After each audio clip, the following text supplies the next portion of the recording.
Hey guys, welcome to the What If Toph Became the Avatar video series. This is a series where I do a retelling of the Avatar The Last Airbender story, but instead of Aang being the Avatar, in this story it is Toph. Can Toph save the world the same way Aang did, or will she fail miserably? This is the alternate ending for the series. If you're interested in this whole idea, then the alternate ending is probably not the best starting point. There's a playlist on my channel where you can watch the entire series in order if you want.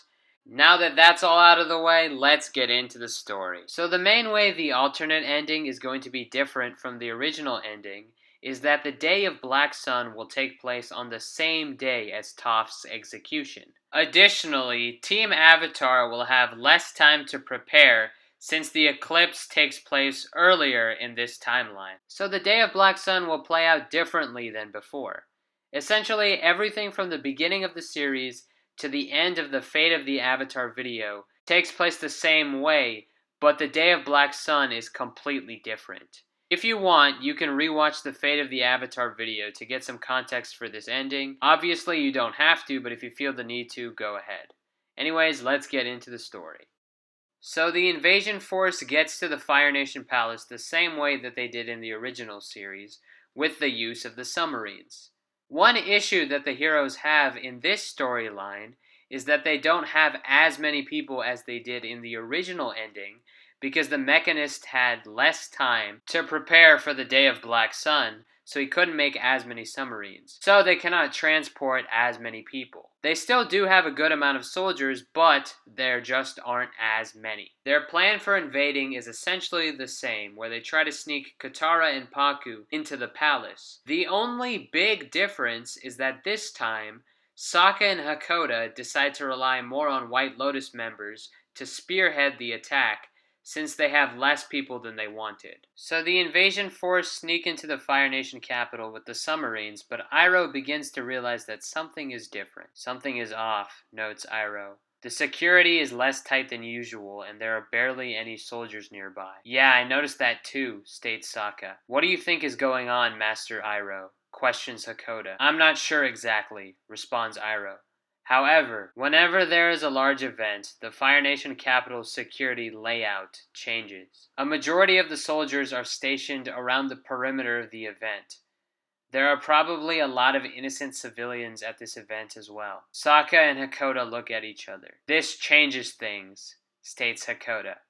Sokka nods. We can't attack in the same way that we had originally planned. We gotta come up with something different. We don't have much time to plan all that out right now, Sokka. We can't keep these submarines underwater for too long. We're going to have to resurface. As soon as we do, the soldiers will see us. Well, there aren't that many soldiers that are on the beaches, so let's have the White Lotus attack them. You guys are going to have to finish the job quickly though, because if one of the soldiers lets the Fire Lord know, then we lose the element of surprise. Good thinking, Sokka, responds Hakoda. While they are doing that, we will plan out our next steps. Our soldiers will be on the lookout in case anything goes wrong. So the invasion force resurfaces and they enact their new short-term plan successfully. Azula strolls around the Fire Nation Palace as she is in the process of recovering from the battle she had with the Avatar. I can't believe this, thinks Azula. My brother is getting all the credit for capturing the Avatar, while I get nothing. I was the one who fought her. Mother never loved me, and now father? I'm no longer his perfect daughter anymore. Azula starts breaking down, but manages to pull herself together. I can still fix this, thinks Azula. I can show him that I am the best. I am the perfect daughter. While Azula is strolling around, she finds herself on the beach of the Fire Nation capital. Wait a minute, thinks Azula. Is that my uncle? Azula quickly hides to avoid being seen. There's a whole army here. What's going on? Azula attempts to listen in. We can't risk innocent lives, reasons Hakoda. I know that, retorts Sokka.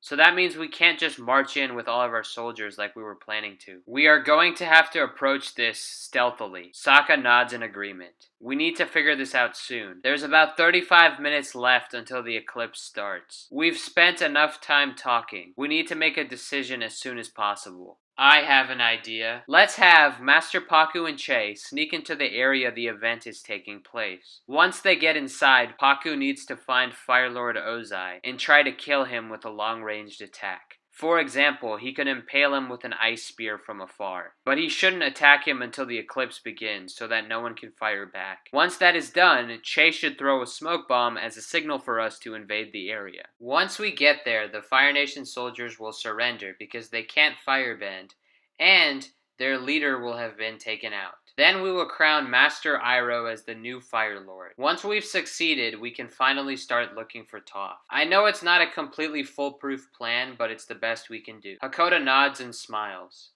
I'm proud of how much you've grown, Sokka. Sokka smiles back. Master Iroh, where do these big events usually take place? They usually happen in Palace City, responds Iroh. Alright, why don't you go ahead and tell the troops about your plan, Sokka, states Hakoda. Public speaking has never really been my strong suit.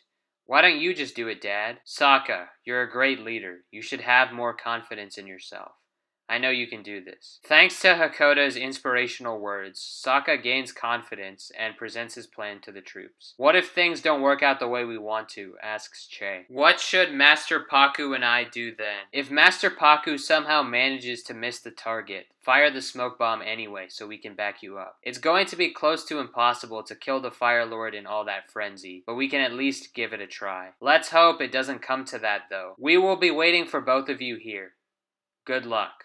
Master Paku and Che start making their way to the event. So that's their plan, thinks Azula. If I stop it from happening, I will get recognition from my father. I'm going to have to be careful because I'm not at full strength right now. If I attack them, I'm not going to be able to defeat the waterbender. As long as I stop him from hitting my father, I will have accomplished my goal. Unfortunately, I won't be able to follow them because I can't move that fast in my current condition. But I do know exactly where they are going. I'll figure out what to do once I get there. I need to get this done before the eclipse starts. Master Paku and Che are able to sneak into the event fairly easily, but once they arrive, they notice that there are a lot of soldiers surrounding the area. Can you get a clear shot on the Fire Lord? Asks Che. There's a lot of people in the way, but I think I can do it, responds Paku. He's pretty far away, are you sure you can hit him? Don't be stupid, I've pulled off more difficult things than this. Che gasps in shock. Wait, is that Toph fighting the Fire Lord? Paku squints his eyes. You're right, that is Toph. If she manages to kill the Fire Lord here, then we won't need to do anything. However, I find it unlikely for the Fire Lord to just let that happen. Why don't we help her? As much as I'd like to, if we interfere, the duel will be stopped. Also, we would reveal our hiding spot. Paku and Che watch the duel unfold. Eventually, Toph is struck by Ozai's lightning and is defeated. Is Toph dead? Croaks Che. Don't worry, she shouldn't be dead yet, answers Master Paku. Katara has some spirit water, so if we get to Toph in time, we can save her. But we should not rush things. If we do, we will pay the price dearly. There's about 7 minutes left until the eclipse starts. We can make our move then. Azula finally makes it to the place the event is occurring. She is panting and gasping for air as she stumbles towards the soldiers surrounding the area of the event. Princess Azula, are you okay? Why are you here? You should be recovering, asks the Fire Nation soldier. Quiet, subordinate. Pay attention to what I have to say, yells Azula. There's an invasion force that has infiltrated the Fire Nation capital. They are planning to assassinate my father. There is an eclipse today, and during that time period, we will not be able to firebend. Let my father know right away, and tell him that I was the one that figured all of this out. Yes, madam. The rest of you, follow me. Let's try finding the intruders. When the eclipse begins, we must retreat, however. The soldiers begin looking for Master Paku and Che. If I can capture at least one of the invaders, I will have something to show my father, thinks Azula. Damn, they found us out, whispers Paku. What are we gonna do? Should I use the smoke bomb now? Asks Che. We should try to hold off until the eclipse begins. I don't think the soldiers will be able to find us. They're over here, yells a Fire Nation soldier. Never mind, throw the smoke bomb. Che throws it in front of the group of Fire Nation soldiers, and the two of them run away. I totally forgot about the smoke bomb issue, thinks Azula. Even if we do have the strength in numbers right now, we will eventually lose due to the eclipse. Soldiers, halt, yells Azula. An army is going to come to back them up in a second. When the eclipse begins, they will have the advantage. Their goal is to save the Avatar and kill the Fire Lord. Let's focus our efforts on protecting those two. Yes, ma'am, responds the Fire Nation soldiers. A frenzy ensues as the Fire Nation civilians are panicking and running all over the place. All this panic is good for us, thinks Azula. It'll make it harder for the invaders to find their targets. Get a stretcher for my father and for the Avatar, commands Azula to a group of soldiers. We need to keep them hidden from the invasion force. What's the point of hiding the Avatar? Asks one soldier. She's close to death. We can't take any risks. It's possible they find a way to heal her. Understood.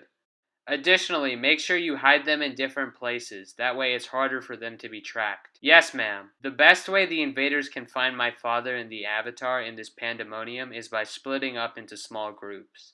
The rest of you, split up into small groups as well and patrol the area. You won't be all that much help without your firebending, but you must put your life on the line for the sake of the Fire Lord. If you can at least slow them down for a little bit, the eclipse will end and then we have the advantage.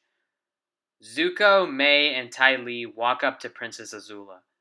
What should we do, Azula? Asks Ty Lee. Join the rest of the soldiers in patrolling the area and looking for the invaders, responds Azula. Azula looks at Zuko. I'm sure that you will be happy to hear that our treacherous uncle is part of the invasion force. Zuko's eyes widen. My uncle? Thinks Zuko. I must speak with him. Zuko, Mai, and Ty Lee start getting to work. The invasion force runs towards the smoke blast. Che set off the bomb before the eclipse started. Maybe he did it by accident? Questions Sokka. There's no chance of that, responds Hakoda. Something must have gone wrong. Oh my god, there's so much chaos right now.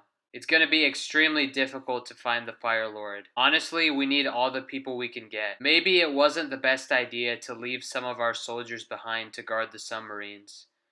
You're wrong, Sokka. As of right now, we are going to have to go all out to try to accomplish the tasks at hand. However, if we fail to kill the Fire Lord, but manage to save the Avatar, we are going to have to find some way to escape. You made the right choice. Sokka nods. The group eventually runs into Che and Master Pakku. What happened? Questions Katara. Che explains the situation to the group. The best way we can find Toph and the Fire Lord is by splitting up into small groups, explains Hakoda. Sokka nods in agreement. The eclipse will start in about a minute, so we will have an advantage. All we need to do is find our targets. Do not injure any innocent civilians. Once the eclipse ends, everyone needs to try their best to escape the capital. We will regroup at the Northern Water Tribe. The eclipse lasts for 8 minutes. Good luck, soldiers. The invasion force splits up into multiple groups of 2. Sokka partners up with Katara, Hakoda and Bato partner up, Iroh goes with Piandao, Jiangjiang goes with Che, and Pakku goes with one of the Northern Water Tribe soldiers. The eclipse begins, and each invasion force group splits off into different directions in an attempt to find Toph and Ozai. Each group encounters resistance from Fire Nation soldiers. A few minutes pass by, and no one has had any luck finding Toph or the Fire Lord. Katara and Sokka are trying their best to fight off the enemies. However, they are having a hard time because in this alternate timeline, they didn't have as much time to train as they did in the original ending. There are so many soldiers, exclaims Katara. I know, but just keep going, encourages Sokka. Fortunately, due to their relatively small sizes, Katara and Sokka are able to navigate through the crowd of people fighting. Once they escape, Katara notices one group of soldiers marching directly inside the palace through the front door, and another group sprinting towards the volcano. The first group is carrying Toph, and the second group is holding Lord Ozai. Who should we go after? Questions Sokka. The eclipse will only last for another 4 minutes. We don't have time to go after them both, and if we split up, we are at the risk of being killed. We need to make a decision as soon as possible. The decision is up to you, whispers Katara. You are a good leader, and you are better at making these types of decisions than me.